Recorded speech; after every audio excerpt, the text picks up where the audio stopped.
for the meeting. So Chief Treelor, if you want to start out with your existing bond funds and kind of go through what you're doing to get those spent, and then go ahead and move to the new request you have, sir. Okay, can you hear me fine? Yes, we can. Okay, so we have no bond funding older than 19. I guess I can start with 19. There's $748 left in the fire ambulance replacement program. That's already spent. The invoices just have not been processed. The next item in 19's bond money is the $20,000 for the Afg Grant money. We put that aside for match money for a grant that we submitted, and that grant was not funded. So we plan to use that money for equipment and uniforms. And that's the next item in 419 money, the $44,279 showing in equipment and uniforms. We've spent about $25,000 of that. We're seeing some of our suppliers, particularly for fire gear, they're extremely far behind because of COVID. So we think that number there, that 44,000 is more sitting around about the $18,000 mark. So that's what's left in 19's money. In 20's money, you can see that we have a engine replacement for 301. We've made the prepayment on that. The truck's expected to be here sometime in June. So that $157,000 will be spent entirely. And then the next item there was $20,000 left for equipment and uniforms, and none of that has been spent. Is there any questions on that, or do you need more detail, Noel?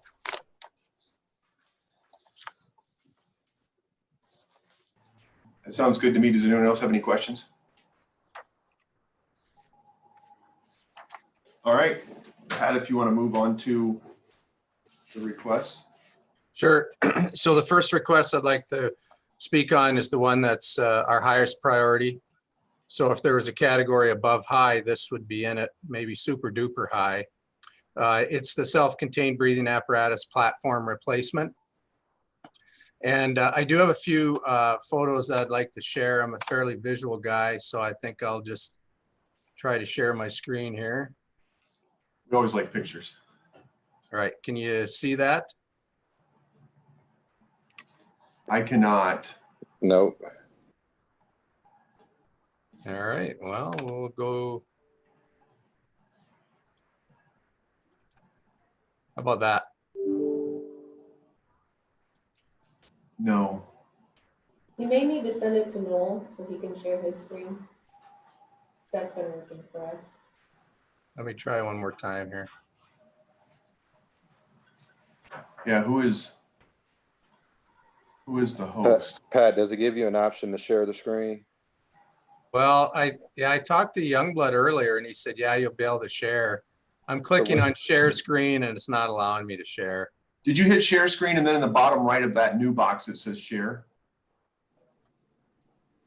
When you hit share screen, it'll bring up a little box to see which screen you want it to go from, and then there'll be another little red box in the bottom right hand that'll make you hit share again. There you go. Got it? Got it. Okay.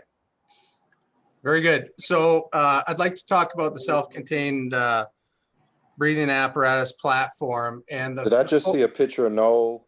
Did I just see a picture of Noel right when you turn on that screen? That's pretty tough. If you didn't know, we canceled 2020. Fairly canceled, spelt with 2 L's as well. So. Okay, so just moving on here.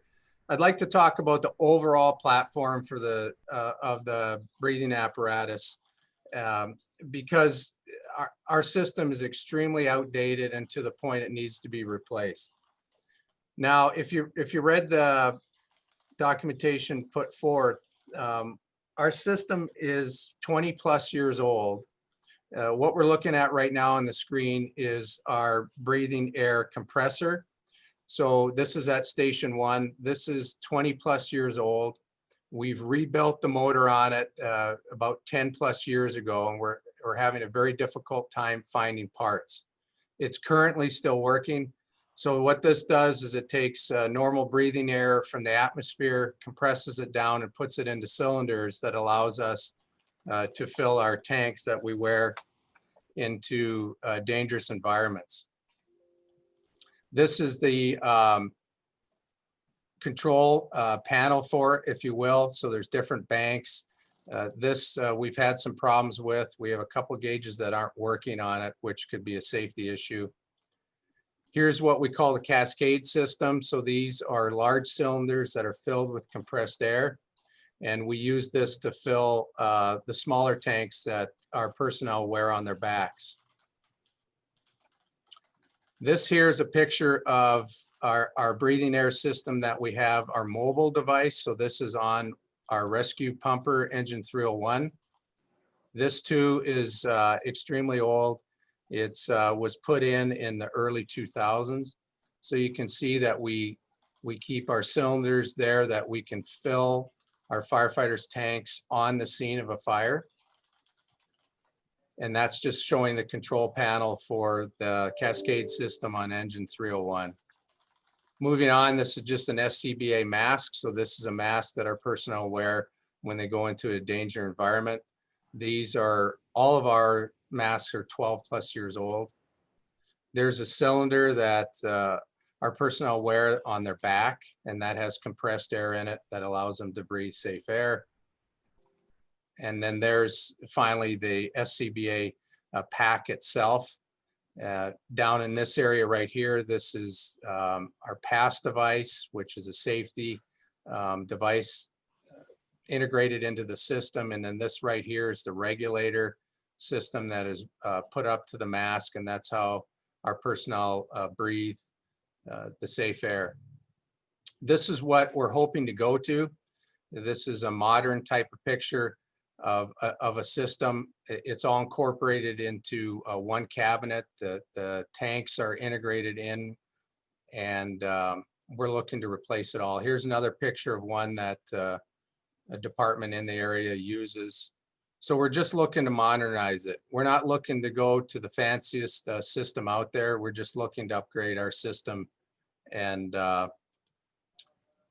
make sure that what we're using for our personnel is the safest out there.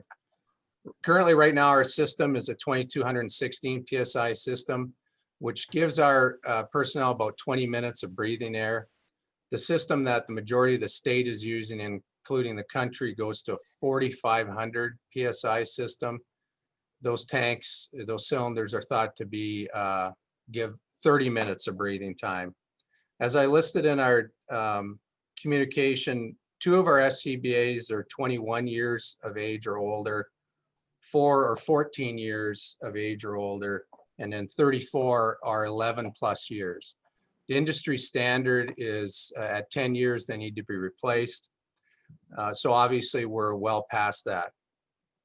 I think it's worth noting that we did place or submit an Afg grant to have this paid for by the federal government. That was turned down. We think one of the reasons why it was turned down possibly is that the last time we received an Afg grant as Waterloo Fire was to replace our Scbas. So in 2010, we received a grant from the federal government to help us purchase these Scbas. So we think that maybe they thought that we should have had in place a system to pay for the platform upgrade ourselves. They wouldn't tell us why they didn't fund it, but they didn't. So I just thought I'd let you know that we did try to get the federal government to pay for this system, and they turned us down. A lot of our cylinders that our guys wear on their backs are no longer able to be hydrostatically tested. So we are disposing of those per OSHA and NIOSH guidelines. So we're really in a tough bind here. We need this funded, and we need to convert this platform over. there's any questions, I could certainly take them.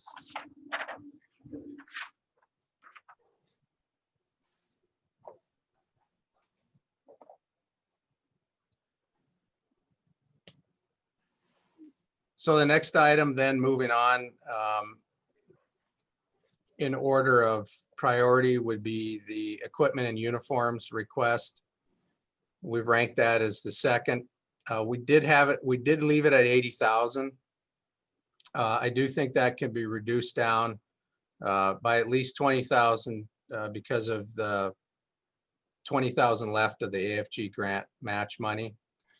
This is a fund that is kind of a revolving fund for us, where we need to buy PPE for our firefighters, including turnout gear. We buy fire hose out of it, nozzles, fans, etc. That's listed. We do not have a lot of inventory of hose right now. We try to keep a number of lengths of 5-inch hose as well as our 2.5-inch hose, and currently our inventory is basically at 0.